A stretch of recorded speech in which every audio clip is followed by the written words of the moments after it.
Hi, welcome. I'm Lorraine Wallace, and I'm a faculty in the College of Medicine. I've been at Ohio State just about 10 years. And the program, a similar program has been offered on 3 separate occasions.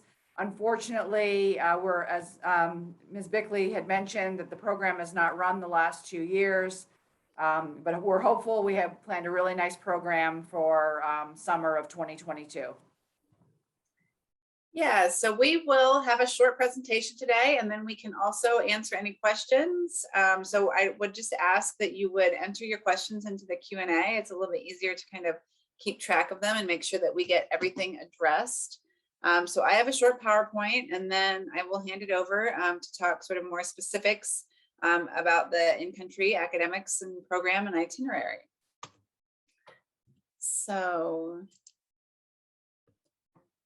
So this program will run from May 14th to June 1st. So you'll actually need to leave the United States a day before you plan to arrive. So if you are planning to arrive on the 14th, you'll need to depart the United States on May 13th. Now this program is independent travel. So you will need to, once you're admitted to the program, we'll kind of talk you through the process, but you'll be booking your own flight into Helsinki and out of Tallinn. And that will give you the opportunity, if you do wish to kind of stay on or enter early and travel a little bit, that you can do that. You know, if you do decide to kind of extend your trip a little bit, we can talk through kind of some of the considerations or some of the options that you might have. You know, COVID is a big consideration, obviously, with travel, and you need to know the rules getting in and out of each country that you intend to travel to. Most of the instruction for this program will be done while in country on the ground.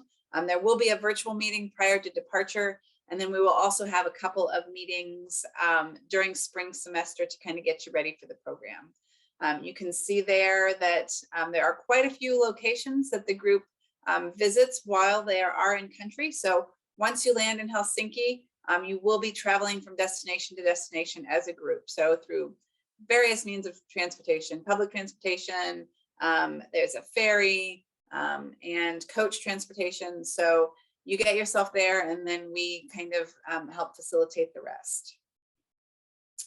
So what is this program all about? So this program will introduce students to the determinants of health, quality of life, and access to medical care in Finland and Estonia.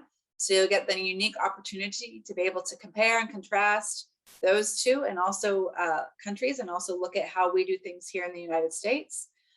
You'll look at how governmental agencies, the role that they play in the development of healthcare policies and programs. Again, you know, these countries are very close in proximity, but the way that they do things with regards to healthcare and government can be very different. And then again, when you look at the United States, it adds another dimension. And then you'll be able to look at medical and health issues affecting residents of Finland and Estonia. So, you know, what health issues or medical issues are unique to the people that live in those countries. So as far as the courses and credit, so you will, once you're admitted to the program, you will register yourself for MedCall 4790 for 3 credit hours. That will be summer 2022 registration. So it will show up on your OSU transcript, and you will receive a letter grade for participation in the class. So this will be your responsibility to register for this course. And then there will also be a tuition charge attached to those 3 hours. So that will come on your statement of fees and accounts for 2022 summer. As far as your accommodation and your meals, so most of your meals and your accommodation is included in the program fee. There are a handful of meals that are not included, but many are. So you will be staying in shared accommodations in a variety of settings. So you will be kind of staying with other OSU participants, so the other people on the group, as you navigate through the different cities and towns that you'll be going to. Breakfast will be provided daily, so you'll take breakfast at the hotel, and then you'll kind of go out on your way to the itinerary for the day. Your meals will be taken or given at local establishments. You'll have the opportunity to, eat at restaurants of your choice, as well as some pre-selected restaurants.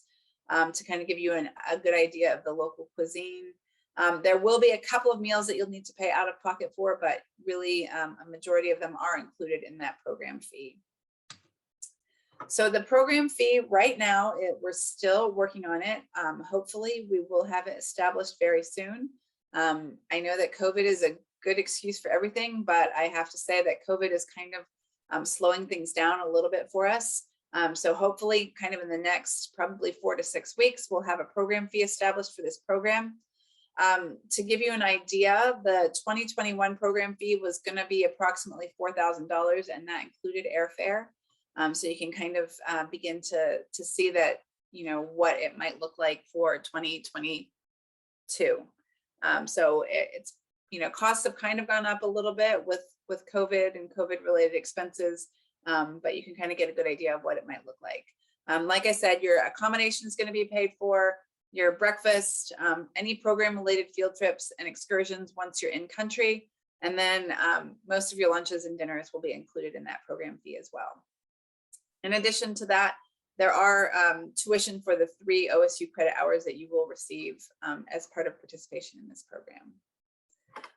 Additional out-of-pocket expenses that you kind of need to be thinking about and preparing for. A passport. So if you don't have a passport and you intend to go on education abroad at some point in the future, if not in 2022, I would recommend starting now with applying for your passport. The process is taking a very long time right now for some reason. So I would recommend, if you don't have a passport, that you get started on that right away. Our office has a tutorial, a recorded tutorial that you can watch, and our advisors can also work with students to kind of help you with navigate the process of applying for a passport. No visa is needed for US passport holders, but potentially if you are a non-US passport holder, you may find that for Finland and or Estonia, you know, you may need a visa to enter into the country. So if you are a non-US passport holder and thinking about this program, just reach out to me and we can kind of do a little bit of investigating and find out if a visa is needed. Your international airfare is not going to be included. So, you know, you'll be starting the program in Helsinki and finishing in Tallinn. So if you want to start, you know, getting an idea of what airfare is going to look like for you, those are the 2 destinations that you'll be flying into and out of. Some students in previous years have, you know, taken the advantage of the independent travel and done a little bit of extra travel throughout, you know, Finland and Estonia, and also gone into Sweden and Norway. Some flights will travel in via Iceland. So some students have stopped in Iceland as part of their experience. So, you know, once you're admitted to the program, we will bring all the students together so you can kind of begin to talk to the rest of the members of your group to see if there might be somebody that would be interested in doing some extra traveling with you. Travel related expenses. So if you need things like luggage or new shoes, those are in addition to, you know, obviously the program costs. Some of your meals, like I said, it's a very small portion of meals, and you know, you can kind of navigate that to meet every budget. So you know, you can eat very inexpensively, or you can go eat very lavishly depending on where your budget allows.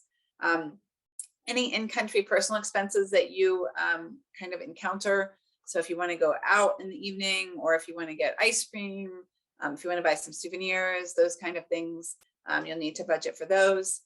We recommend that all students have an international travel consultation prior to departure.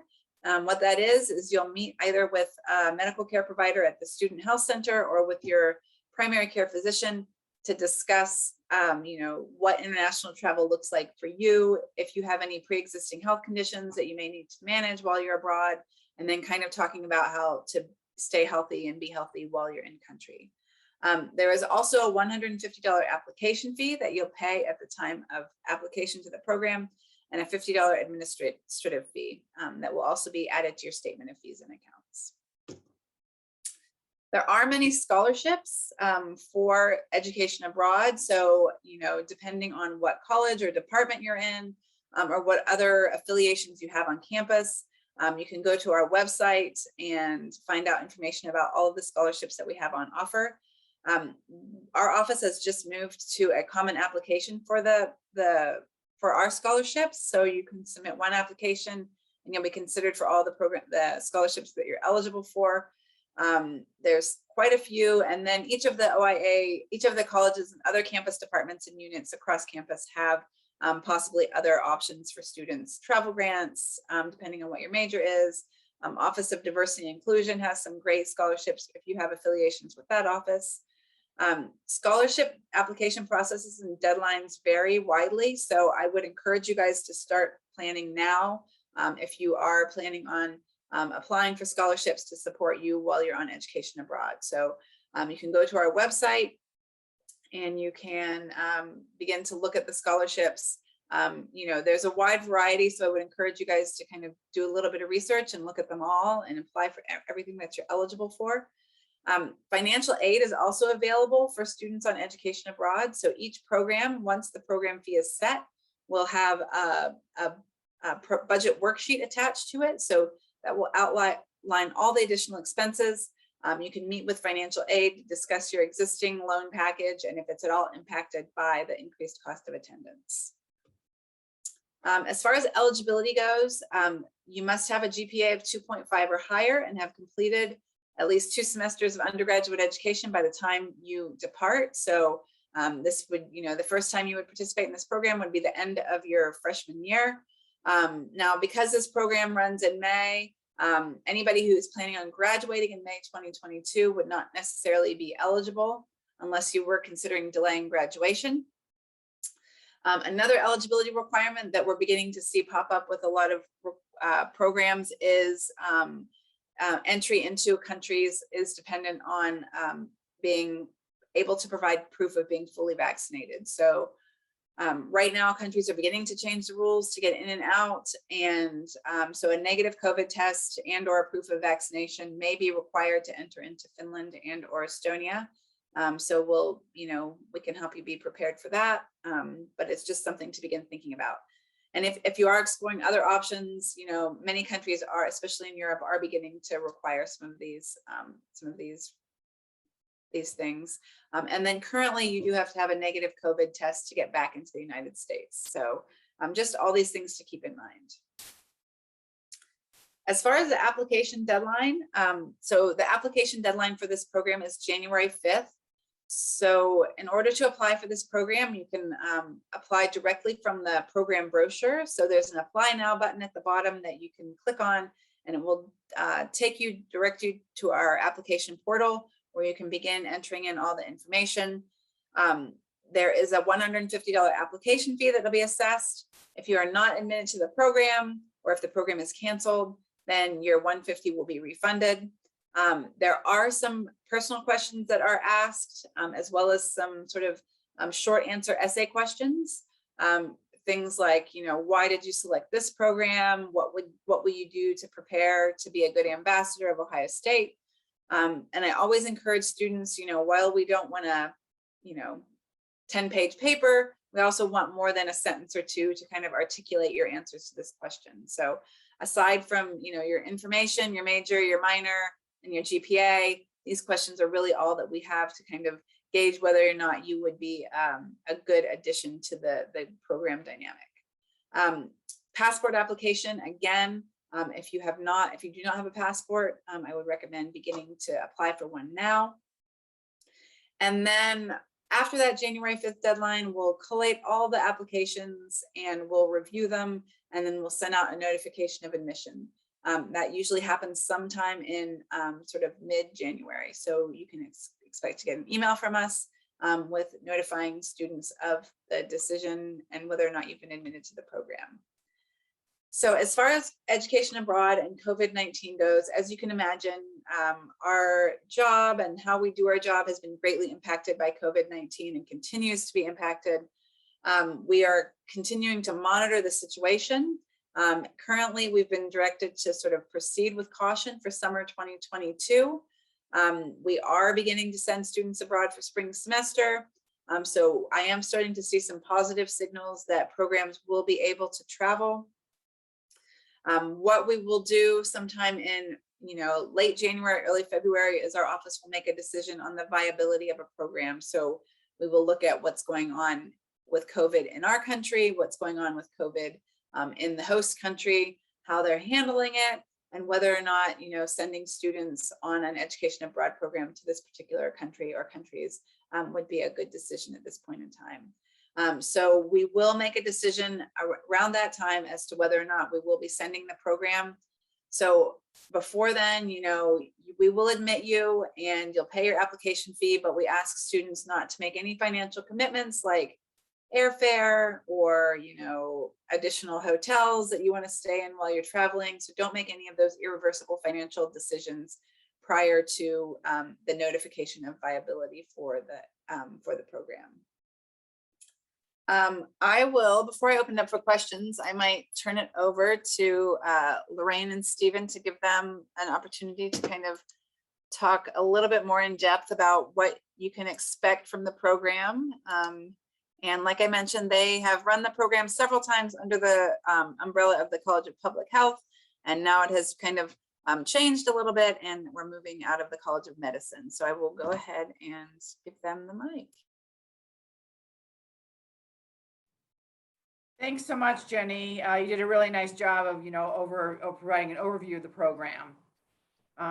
So Stephen and I are pleased to take any questions at this time. And actually, Jenny, you know what I'll do is make it so, since there's 8, I'll make it so they can talk. Oh, go for it. Okay, here I go, kids. So let's see how this works.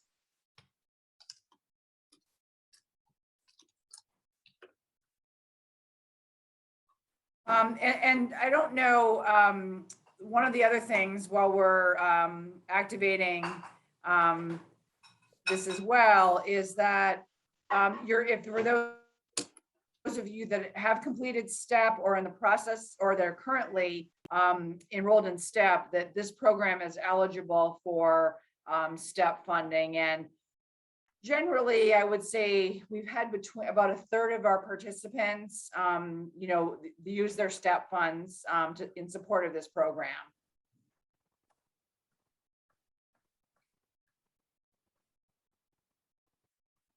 So, but Zach, I'm going to pick on you. Would you say something just to make sure if this worked? Yes, can you hear me? Yes, fantastic. Great. Thanks so much, Stephen. I think I got it. So if you have a question, just feel free to unmute yourself and ask. Since there's not that many of you, this will go well. And if it's not coming through, then you can certainly type it in. And I could answer general education abroad questions too, if you have those. We can answer program specific, or if you kind of have big picture education abroad questions, we can tackle those as well. Or, I've traveled to Finland and Estonia extensively for many, many years. If you'd like some more details on kind of the program that Stephen and I have created, feel free. So one other thing that I'll mention is, this is a course that it's offered through the College of Medicine to undergraduates that are enrolled in every college at Ohio State. But many of the students have an interest in health-related careers. However, through the years, we've had students represented from all different colleges and majors. Unique ones that come to mind. We had an actuary science student. We had a music education student as well. So again, there's no prerequisites for the course. We really do a high-level overview of medical care delivery and like health outcomes as well in both Finland and Estonia. Yeah, and just to add on to what Dr. Wallace said, in country, we visit both in Finland and Estonia universities, and we look at the way that they deliver healthcare education so that you're able to compare and contrast to how healthcare education works in the United States.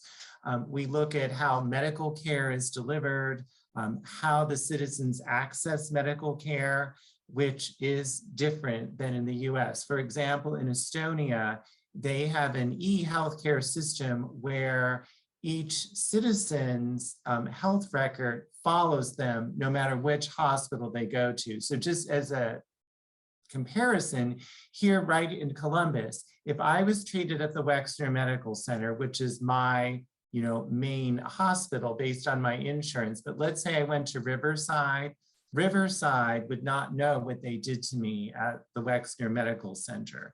And so in Estonia, your individual record through the chip in your health insurance card, if you will, follows you around everywhere you go in the country. So there are different things like that. So while there is definitely an educational piece involving healthcare, Dr. Wallace and I definitely include cultural aspects in terms of things that they, what's the culture of Estonia, what's the culture of Finland, and certainly historical sites. So if it's on that UNESCO, if it's a UNESCO designated site, we're going to stop. So you will see museums and lots of interesting things. And when we're in Finland, if you're so inclined, like taking a sauna is a big thing, and then you can go and jump in the cold lake. And students have done it before. And we also eat locally. So we will not take you, first of all, I wouldn't take you to a McDonald's in the US, and I certainly am not going to take you abroad and take you to McDonald's. So Dr. Wallace and I make good use of the local restaurants and the local cuisine. And we encourage students to be adventurous a bit in their eating. So like a good example, we might order one rabbit patty or whatever else is the unusual meat if you eat it in the country. Reindeer is something they eat in Finland, and we'll let everybody try a little sampling of it. And so at these hotels where we stay, they have, and hopefully, COVID issues maybe will be a little bit in our rear view mirror by then, or at least much more manageable. They have these elaborate breakfast buffets in the morning, unlike anything that you would see here at a US hotel. So you are well fed when you are abroad. Thanks so much, Stephen. So I'm just going to hit some of the highlights. So we're going to be spending about approximately 50% of our time in Finland and then 50% of our time in Estonia. And so while in Finland, we visit the Finnish Institute of Health and Welfare, which is the equivalent to the US's Centers for Disease Control and Prevention. That's always a highlight. We also visit a local high school a few hours north of Helsinki, and that has really been one of our favorite days every year that we've run the program, where students will have an opportunity to interact with local Finnish students and really learn about Finnish culture and their educational system. Other things, I think really one of the highlights from the Estonia piece, we will be traveling to 3 different cities in Estonia, but we always schedule a visit at the US Embassy in Tallinn, where we hear from US diplomats and the work that they're carrying out in Estonia. Again, one of the major highlights of our travels together. Yeah, and back to sort of that cultural piece, if you will, too, a new city that Dr. Wallace and I plan to visit with you all in Estonia is Narva. And Narva is located in the northeast corner of Estonia, and it borders Russia, and it is an ethnic Russian city. So it's about as close as you can get to sort of a Russian experience, if you will, without actually going into Russia. And so the University of Tartu, am I saying that wrong? Yeah, I think they have a campus there. Yeah, and yes. So that we would be visiting and taking a look at that too. And so traveling around both countries is very convenient. In Finland, we'll have our own private coach, which will take us around from site to site. Also too, just from the Helsinki airport into Helsinki, they have a great train system, which is very easy to navigate. If I recall correctly, it only goes like one way and the other way. So unlike the subways in New York, like you'd be really hard pressed to get lost, okay? And then in Estonia, again, we'll be traveling around by our own private coach as well. And then to get from Finland to Estonia, we will be on a ferry. but this is more like a cruise ship. So I know a lot of you might think of like the ferry that you take from Sandusky to get in Put-in Bay. No, this is closed in. We have our meal on there. They have this very elaborate buffet, and it has a gift shop. It has, it's like a little cruise ship. And so again, it's just a way for you to get to, be on the Sea of Finland and take a look around at how things are going. You guys hear me? Yes. Oh, okay. Okay. I just had a question. You were talking about the dietary stuff. Is the Yeah. like the food there, is it like vegetarian friendly? Like Absolutely. Yes. We say your first name for me, Adi. Audi, yeah, that's right. Yes, absolutely. Yes. So we are in two, well-developed countries that can accommodate any food requests. And I'll just tell you for my own self, I stick to a primarily vegetarian diet. And even when we eat at a restaurant in Tartu, now you kids are going to laugh because it has a funny name. It's called the Meat Market.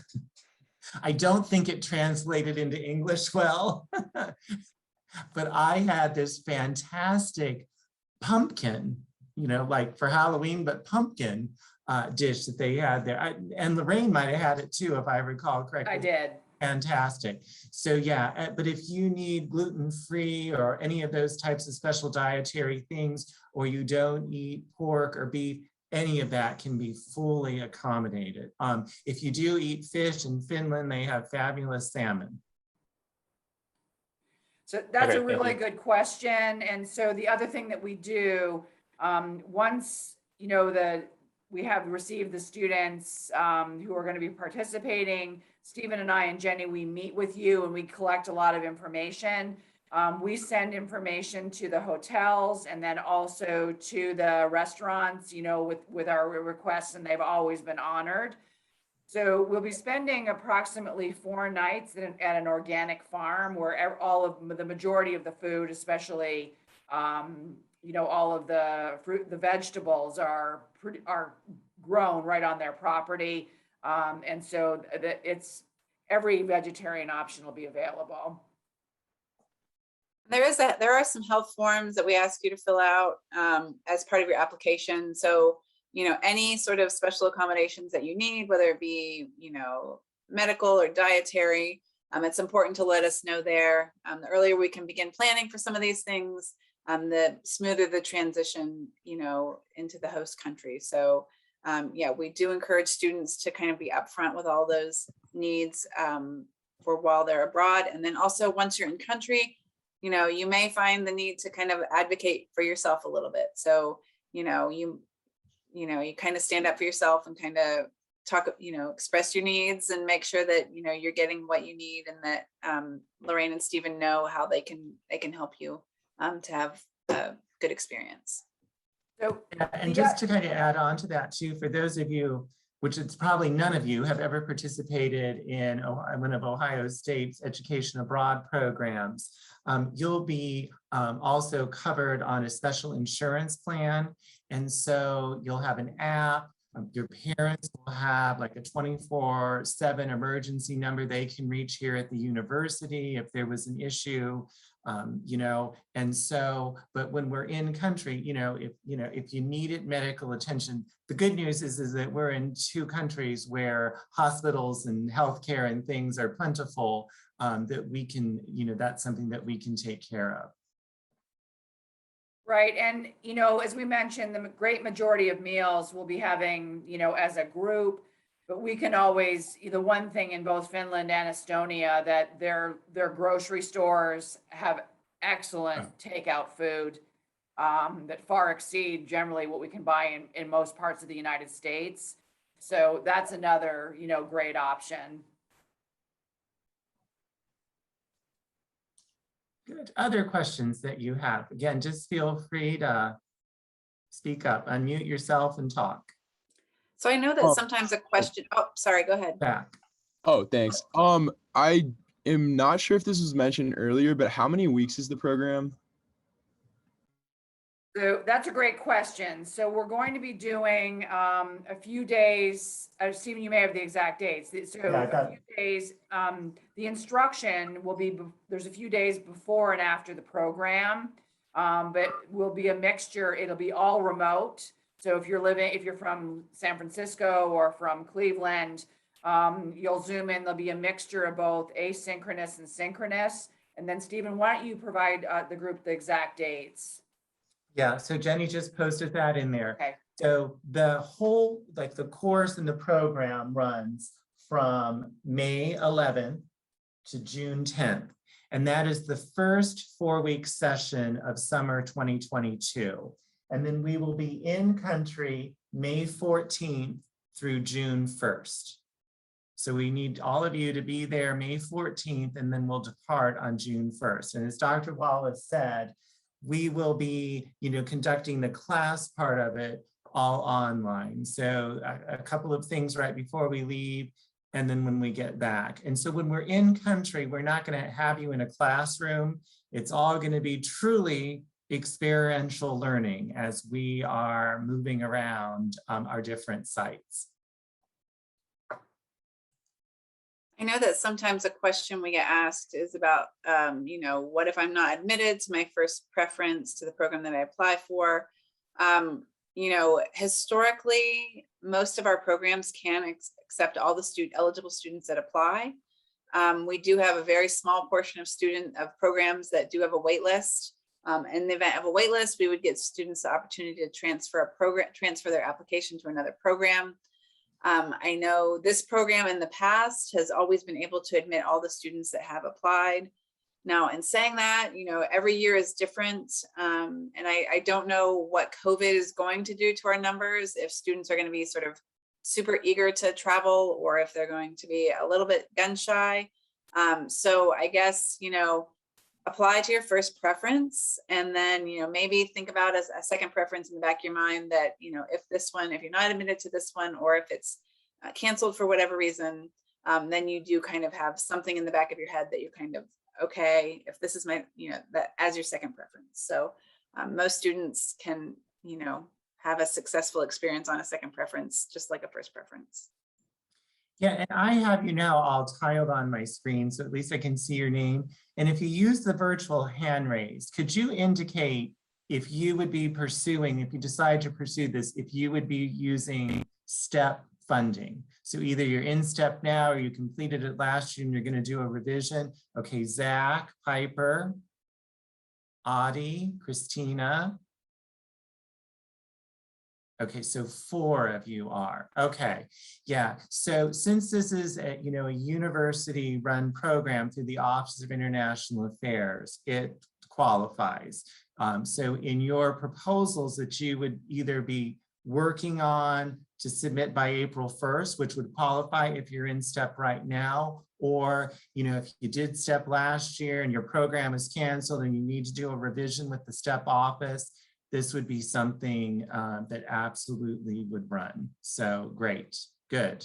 And the others of you, again, even if you are getting STEP funding, for the other 4 of you who didn't do your virtual hand raise, as Jenny indicated, we would definitely encourage you to pursue some of the scholarships through the university that can help offset the cost of this. And Jenny, my guess would be all 8 of these students on here are very eager to get out of the US. Dr. Wallace and I are very eager. Yes. Yes. We all are. I even told Lorraine, I said, look, yeah, Jerome is saying very much so. I even said, like, I would lead a study abroad to Cincinnati. So just a couple of other quick comments. So we have excellent contacts in both countries. The healthcare in both countries is second to none. It's as advanced as the US. So as far as, if we were to need it, it's there and we know how to access it, which is always important. The other thing is at that time of the year that we're going to be going for Finland and Estonia is that we'll have about 19 or 20 hours of daylight. Okay, which is really, is very interesting for many of you who have not traveled that far north. Yeah, sorry, I vanished. I don't know what happened. I had another question about the application. Sure. I know it's not due for like a while, like January 5th or something. Is there a time you recommend that we start it, or like had it done by? All applications that are submitted by that January 5th deadline will be considered for the program. So there's no benefit to submitting it early, aside from, you get it off your plate. Once you submit it and you pay your $150 application fee, it will just kind of sit in a holding pattern until that January 5th deadline, when we release the applications and review them. So it's really up to you. Sometimes students will decide that over like Thanksgiving break or over winter break, they'll have a little bit more time, and they can kind of invest some time in the application process. So, but really, as long as you're submitted by that application deadline, I do typically recommend that students don't leave it till the very last minute, especially, if it kind of interacts with a holiday weekend. Our office can be really helpful and supportive, and we do answer our students in a timely manner. But if it is over a holiday weekend, people aren't necessarily in the office to help. You might run into technology issues. So, I would say sooner rather than later, but certainly, if it has to wait until the January 5th, that's not a problem either. Probably if you sat down to do it, it would, maybe only take an hour or so of your time if you had all of your documents in order. So it's not a super intense application, but you might there might be questions that arise, or, things you kind of have to figure out that you have to get sorted before you can actually submit it. And I think that's all I was going to say. But yeah, so certainly, doing it now. You can also start your application and then save it, so you don't have to do it all in one sitting. So you can kind of go in there and start it and save it and come back to it as you need to. So Yeah, and I think Dr. Wallace is responding to that question Yes. that you had about how is the class graded, and do we have assignments, quizzes, so that we'll be able to see. And just to add something else, just to emphasize something else that Jenny said, if you don't have a passport, start the process now of getting one. This education abroad program aside, your passport is good for 10 years. So it's an investment, right? That's going to last you, for some of you, you'll be like 30 years old before you'll need to get another one. I know that sounds ancient, especially when you're sitting there around 18 to 22, but that's young. Yeah. That's young, Stephen. Well, I'm 29, so it's coming. I'm not. I'm 28. Anyhow, and so do get one. And it is taking a bit longer to get these things out of the State Department. So, but do go ahead and apply for it, and just know that, you're going to have it for 10 years. Yeah, you also need things like your birth certificate. So sometimes, it takes a little bit longer to kind of get your application sorted for your passport than you think it will. So, and those of you who have a passport, I would also recommend that you double check that it has got plenty of validity on it. Because sometimes, if you got your passport when you were 15, you might only have 5 years on it. So you might be surprised that you do actually need to apply for a new passport. Right. And Jenny, what is the typical window of time that we need on it to go in country, like 6 months? Yeah, so typically you want at least 6 months from your intended return to the United States validity. So, what if you were planning to come back in June, what would that be? July, August, September, October, November, December. So you wouldn't want a passport that expired before, like, let's say January 2023. So there was a question.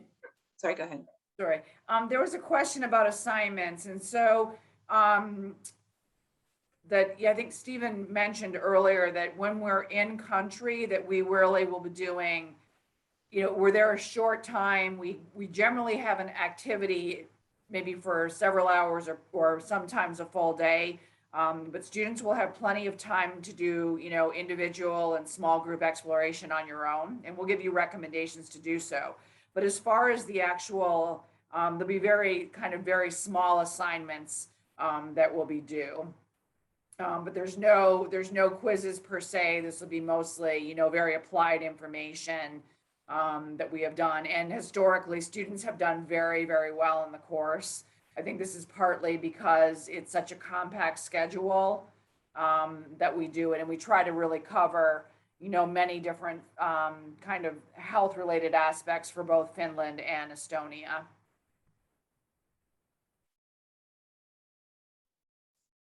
And to that, I would just add, and I would say this about you, obviously you're motivated students, or you wouldn't be pursuing a program like this. So you'll enjoy like interacting with your peers who are there too. And while I can't guarantee it, I would be shocked if some, lifelong friendships don't form out of that. And they even sometimes will form little reunion groups where they get together. And it's a great memory to have with some of your Buckeye peers to have been abroad, because it is a very unique experience. And I'll add to that too, Stephen, that it's a unique way to interact with OSU faculty and staff. Sometimes you'll find that you don't always get the opportunity to have sort of up close conversations and talk about, their profession and how they got into what they do and what life is like at the university for them. So I know that lots of our faculty and staff often write letters of recommendation for students who apply to grad school and for other internships. So it's a great opportunity to kind of connect and develop a close connection with and a relationship with your faculty and staff too. Right. So Yeah. I'll just kind of expand upon that, Jenny, as well. And so I have probably written letters of recommendation for at least half, if not more, of all the participants on the programs. And it's a really, as Jenny mentioned, it's a really good way to meet, to meet one another outside of a formal classroom setting. And we can, within our letters, things I speak to, about students' collegiality, you're able to roll with the punches. So many things that graduate schools and professional schools are really looking for, that we can really, again, we get to know the students over the travels of 3 weeks, as opposed to, meeting someone in a classroom where it's many, many students and you don't really have any outside conversations with them.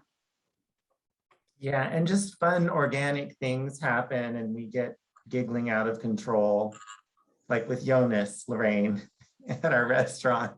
And so there are just fun things that happen that you will remember, and we all look out for one another. I know once when I was with students in Brazil, they said to me like, you've been honest about like, is something wrong with you? Well, I was trying to hide the fact that I was having a lot of lower back pain. And so before I knew it, they had gotten me ibuprofen, and I mean, all this stuff was really happening that you would associate that I would do with them, that they were doing for me. So it is, there's not that many of you that go, like about 20. And so we do get very close over that time period.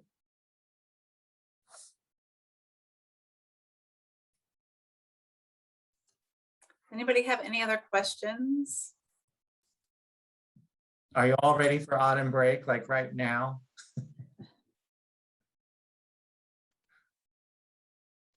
Very ready. We understand. Yeah. We're here, but we know you guys are excited to have a little time off. And I encourage you, if you have any questions, to reach out to the three of us, that we can, we're happy to, set up another, call or, answer any information, any questions that you do have. So for the program fee, I know you don't have it ready yet. Do you have like a ballpark about what you might or think it might be around?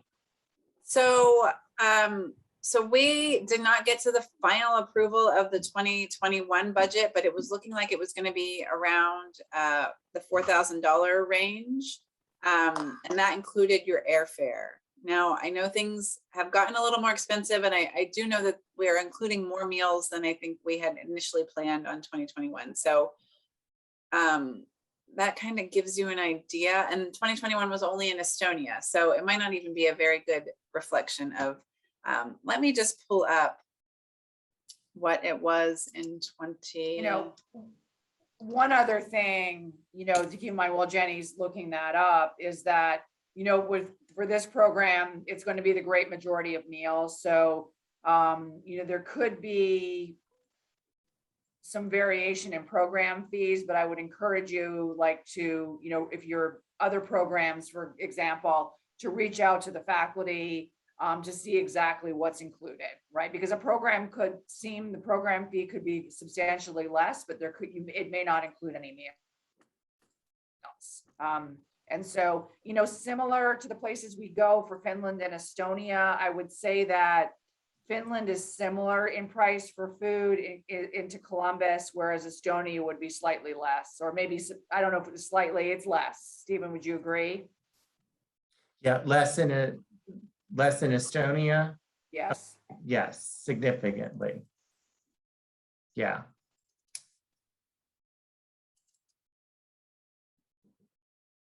Sorry, I'm just having to dig around a little bit. So probably the program that the 2018 program went to both Finland and Estonia, and it did not include airfare. It was 3,600, but again, it did not include as many meals as this will. So I would anticipate that this one is probably going to be a little bit higher than that, but it will include, a majority of your meals, but not your airfare. The 3,600 also did not include your airfare. And so as far as airfare, we've had students, and this is something that I'm happy to discuss with students. I've traveled extensively through Scandinavia. There's many different options for flights. Iceland Air is a very good option that students have had very, $500-600, round trip. There's other options as well, using, air miles. But again, I'm happy to discuss that with students and other options. If you'd like to travel for a few days, after the program, some suggestions as to what students have done in the past and what's been, economical as well.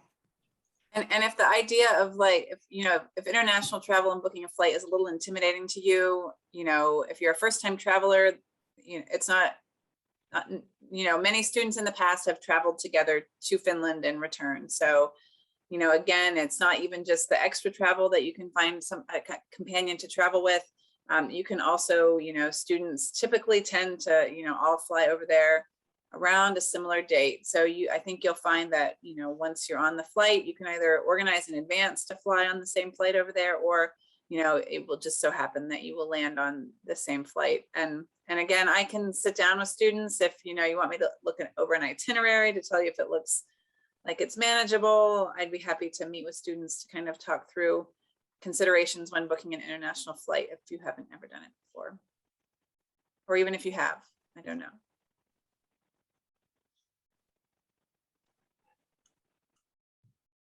So our office is operating in a hybrid fashion. So we are, advising virtually and in person. So I am happy to, meet with students, either whatever your comfort level is, either in person or virtually. You can email me for appointment links, or, you can email me with appointment information. Again, either of the three of us can answer your questions, or we can find out the answers for you. So please just reach out to any one of us if you have specific questions about the program. Do you guys have anything else to add? Does anybody have any further questions?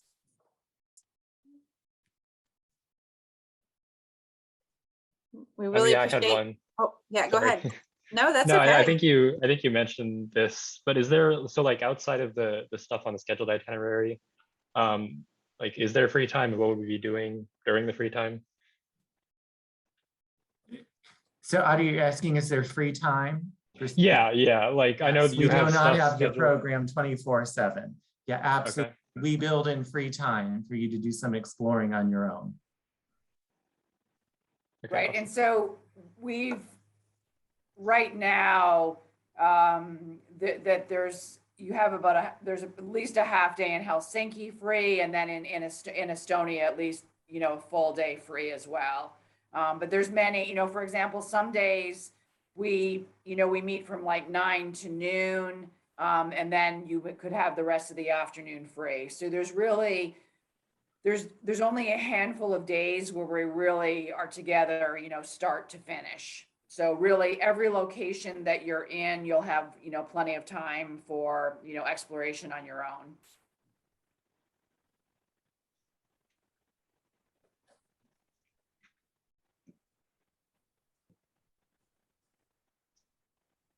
Okay, thanks. Sorry.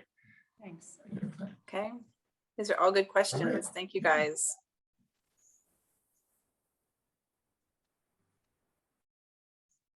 Any other questions or comments? We have recorded this session, so if you have friends or other, students in your classes that, express interest, please have them reach out to me and I can share the recording with them. I know there were a few that had trouble with the links, so I'm going to make sure that they also get the information. I'm not sure what happened there, but we do appreciate you guys attending and giving us your time.